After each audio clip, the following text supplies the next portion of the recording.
Hi friends, welcome to my channel. ഇന്നത്തെ നമ്മളുടെ ഈ ഒരു വ്ളോഗ് എന്ന് പറയുന്നത് ബർത്ത്ഡേ സെലിബ്രേഷൻ്റെ ഒരു വ്ളോഗായിട്ടാണ് ഇട്ടേക്കുന്നത്. മറ്റാരുടെ അല്ല കേട്ടോ, എൻ്റെ തന്നെ ബർത്ത്ഡേ ആണ്. അപ്പോൾ കുറച്ച് വിശേഷങ്ങളും കാര്യങ്ങളൊക്കെ നിങ്ങളായിട്ടൊന്ന് പങ്കുവെക്കാനായിട്ടും കൂടെയാണ് ഞാൻ ഈ ഒരു വീഡിയോ അപ്ലോഡ് ചെയ്തിരിക്കുന്നത്. അപ്പോൾ ഇതെല്ലാവരും ഒന്ന് കണ്ട് സപ്പോർട്ട് ചെയ്ത് ഷെയർ ചെയ്ത് ഒന്ന് സബ്സ്ക്രൈബ് ചെയ്തേക്കണേ. അപ്പോൾ നമുക്ക് വീഡിയോയിലേക്ക് പോയാലോ. നമ്മൾ എല്ലാ വർഷമൊക്കെ ഇതേപോലെ ബർത്ത്ഡേ സെലിബ്രേറ്റ് ചെയ്യാറുണ്ട്. പക്ഷേ ഒരു 3 വർഷമായിട്ട് നമുക്ക് 4 പേർക്ക് ഒത്തുകൂടാനായിട്ട് പറ്റിയിട്ടില്ല കേട്ടോ. ഓരോരുത്തർക്കും ഓരോ തിരക്ക്. പിന്നെ ഇത് എല്ലാവരും ഹോം മേക്കേഴ്സാണ്. 3 പേരും ഹോം മേക്കേഴ്സാണ്, രമ്യ, റാഷി, സൂര്യ.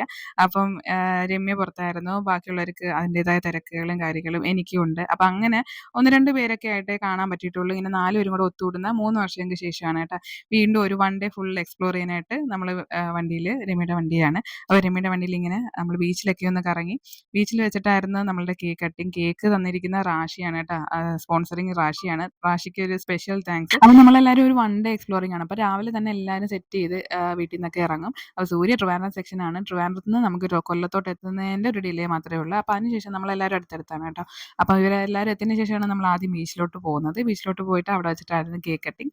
പിന്നെ അവിടെ വെച്ച് കുറേ ഫോട്ടോസ് വീഡിയോസ് ഒക്കെ എടുത്ത്, പിന്നെ സൂര്യയാണ് മെയിൻ ഇതിൻ്റെ ഓരോരോ ആക്ഷൻസ് ഒക്കെ കാണിക്കൂ, അങ്ങനെ കാണിക്കും എന്നൊക്കെ പറഞ്ഞ് അങ്ങനെ ഞാൻ പട്ടിഷുമായിരുന്നു കേട്ടോ. അവിടെ ആരും ഇല്ലായിരുന്നു. അതുകൊണ്ട് എല്ലാവരും ചുമ്മാ വീഡിയോസൊക്കെ എടുത്ത് ചുമ്മാ ടൈം സ്പെൻഡ് ചെയ്ത് കേട്ടോ. അങ്ങനെ നമ്മൾ കട്ട് ചെയ്തതിൻ്റെ കേക്കിൻ്റെ ബാലൻസ് ഉണ്ടായിരുന്നു. അപ്പോൾ അവിടെ 1, 2 പേരൊക്കെ ഇങ്ങനെ നോക്കിക്കൊണ്ട് നിൽപ്പുണ്ടായിരുന്നു. കുട്ടികളൊക്കെ ഉണ്ടായിരുന്നു. അപ്പം നമ്മൾ കുറച്ച് ഒന്ന് കഴിച്ചിട്ട് ബാക്കി എല്ലാവർക്കും ഡിസ്ട്രിബ്യൂട്ട് ചെയ്ത് കൊടുക്കുകയാണ്.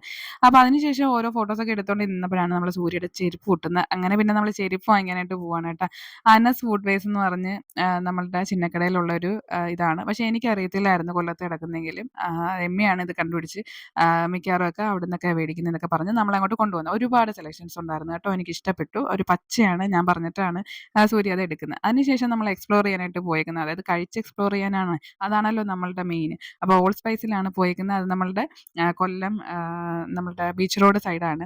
അങ്ങനെ ചിന്നക്കടയായിരുന്നു ഓൾ സ്പേസ്. പക്ഷേ ഇപ്പം നമ്മളുടെ ബീച്ച് റോഡ് സൈഡാണ്. വേറെ ഒരു നല്ല സെറ്റപ്പിലാണ് ചെയ്തേക്കുന്നത് കേട്ടോ. നല്ല രസമുണ്ട്. ഇൻസൈഡൊക്കെ നല്ല അടിപൊളിയായിട്ട് ചെയ്തേക്കുന്നത് കണ്ടില്ലേ. നമ്മളില്ല തറവാട് പോലെ ഇല്ല, എന്താണ് 4 കെട്ടോ ഒക്കെ അതേപോലെ നല്ല രസമായിട്ട് ചെയ്തേക്കുന്നത് കേട്ടോ. അതിലുപരി എനിക്ക് തോന്നിയത് ഓരോ റൂമിനും ഓരോ പേര് കൊടുത്തിട്ടുണ്ട് കേട്ടോ. അപ്പം തങ്കശ്ശേരി, ഞാൻ വായിക്കുന്ന തങ്കശ്ശേരി ഇരവിപുര ആശ്രമം എന്ന് വെച്ചാൽ എന്താ സംഭവം. അപ്പോൾ ഓരോ റൂമിനും ഓരോ പേര് അവർ കൊടുത്തേക്കുന്നത്, അത് നല്ല രസമായിട്ട് തോന്നി കേട്ടോ. അപ്പോൾ ആദ്യത്തെ ഞാൻ കണ്ടത് കടപ്പാക്കടയാണ്. കടപ്പാക്കട ഒരു റൂമുണ്ട്. അങ്ങനെ തങ്കശ്ശേരി.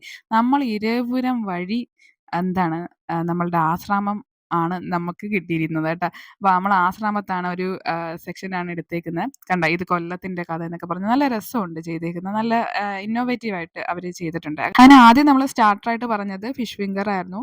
ഫിഷ് ഫിംഗർ നല്ല ചൂടോടൊക്കെ തന്നെയാണ് അവർ സെർവ് ചെയ്തത്. പക്ഷേ ആ ഒരു ഫിഷിൻ്റെ ഭയങ്കര ചെവയുണ്ടായിരുന്നു, ഭയങ്കര മണം എന്ന് പറയത്തില്ല.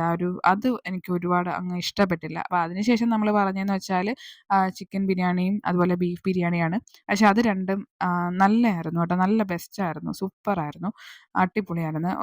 എനിക്ക് തോന്നുന്നു ഒരു 270 സംതിങ് ആണ് റേറ്റ് വരുന്നത്. നോർമലി നോക്കുവാണെങ്കിൽ റേറ്റ് ഉണ്ട് സംഭവം. പക്ഷേ ബിരിയാണി അടിപൊളിയായിരുന്നു കേട്ടോ. അതിനുശേഷം ഞാൻ വെറുതെ വീഡിയോസൊക്കെ എടുക്കുന്ന സൈഡിലിരിക്കുന്നവരൊക്കെ ഇങ്ങനെ നോക്കുന്നുണ്ടായിരുന്നു കേട്ടോ. പക്ഷേ അതൊന്നും ഞാൻ കണ്ടില്ല. പിന്നെ വീഡിയോ ഒക്കെ എഡിറ്റ് ചെയ്യുന്ന സമയത്താണ് ഞാനത് ശ്രദ്ധിച്ചത്.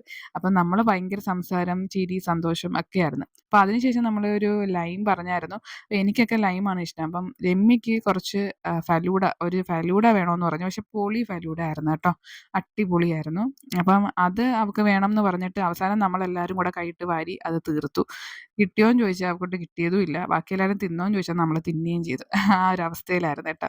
അതിൻ്റെ പേരെന്ന് പറയുന്നത് റെയിൻബോ കപ്പ് എന്നാണ് അതിൻ്റെ ആ ഒരു ഫലൂഡയുടെ പേര് കേട്ടോ.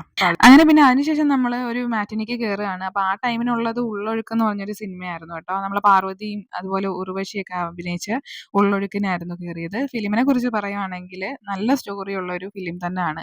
ചിലർക്കൊന്നും ചിലപ്പോൾ ഇഷ്ടപ്പെടത്തില്ല. പക്ഷേ നമ്മുടെ നാട്ടിൽ നടക്കുന്ന കാര്യങ്ങളൊക്കെ തന്നെയാണ് അതിനകത്ത് കാണിക്കുന്നത്. അതുകൊണ്ട് എനിക്ക് ഒരുപാട് തന്നെ ഇഷ്ടപ്പെട്ടു. നമ്മൾ ആ ഒരു സെൻസിൽ തന്നെ ഇരുന്ന് കാണുവാണെങ്കിൽ അടിപൊളി നല്ലൊരു ഫിലിം തന്നെയാണ് കേട്ടോ. നല്ല സ്റ്റോറി തന്നെ അതിനകത്തുണ്ടായിരുന്നു. അപ്പോൾ അങ്ങനെ നമ്മൾ ഫിലിമെല്ലാം കഴിഞ്ഞതിന് ശേഷം പിന്നെ നമ്മൾ ഓരോരോ കാര്യങ്ങളൊക്കെ ആയിട്ട് വീണ്ടും നമ്മളുടെ ഉത്തരവാദിത്തങ്ങളിലോട്ട് പോവുകയാണ്. അങ്ങനെ റാഷീനെ നമ്മൾ ഡ്രോപ്പ് ചെയ്തു. അതിനുശേഷം പിന്നെ ഞാനും ഇറങ്ങുവാണ്. അങ്ങനെ അന്നത്തെ ദിവസം മൊത്തം അടിപൊളിയായിരുന്നു. എല്ലാം മറന്നിട്ട് നമ്മളൊന്ന് അടിച്ചു പൊളിച്ചിട്ടാണ് വീട്ടിൽ പോകുന്നത് കേട്ടോ. അപ്പോൾ എനിക്ക് പറയാനുള്ളത്, ഇതുപോലെ കൂട്ടുകാരൊക്കെ ഉണ്ടെങ്കിൽ വർഷത്തിൽ ഒരു പ്രാവശ്യമെങ്കിലും നമ്മളുടെ സന്തോഷവും കൂടെയൊക്കെ നോക്കിയിട്ട് ഇതേപോലെ ഒന്ന് പോയി ഒന്ന് കറങ്ങിയിട്ട് തിരിച്ചു വരണം കേട്ടോ. അപ്പം എല്ലാവർക്കും ഈ ഒരു വീഡിയോ ഇഷ്ടപ്പെട്ടിട്ടുണ്ടെങ്കിൽ എല്ലാവർക്കും ഒന്ന് ഷെയർ ചെയ്ത് നോക്കുക. ഇങ്ങനെ ഫ്രണ്ട്സ് ഉണ്ടെങ്കിൽ നിങ്ങളൊക്കെ ഒന്ന് പോവാട്ടോ. അപ്പോൾ ഇന്നത്തേക്ക് ഇത്രയേ ഉള്ളൂ വിശേഷം. മറ്റൊരു വീഡിയോ ആയിട്ട് നമുക്ക് വീണ്ടും കാണാം. അതുവരേക്കും ബൈ ബൈ.